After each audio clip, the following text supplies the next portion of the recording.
Nakifuma musaza la Ssaabasajja ery'Ekyaggwe abayeggandalo ly'amazuukira ga Yesu Kristo balijaguza na mpaka za byamizannyo n'okwolesa ebitone byabwe.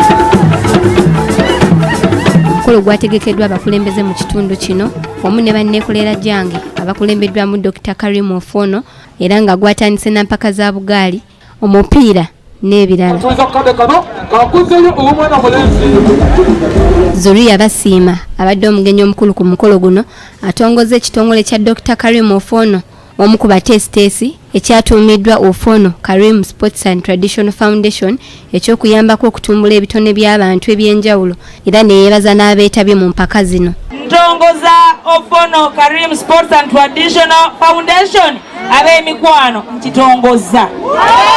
Dr. Karim Ofono eyawumya omutwe mu nteekateeka z'omukolo guno era akulira ekibiina kya Ofono Karim Sports and Traditional Foundation annyonnyodde nti ekibiina kye kiruubirirwa kutumbula bitone by'abavubuka era nga mwetegefu okulwa n'okutuukiriza ebiruubirirwa byakyo. Abantu bali agadde okuba nti nno babako bye byekolera naye oluusi banoonya we batandikira nga bingi era nga mugezi naye nga tetalina ntandikwa y'ekintu.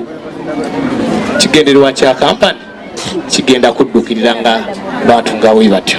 Abawanguzi bakwasiddwa ebirabo eby'enjawulo ebibakulisa okutuuka ku buwanguzi.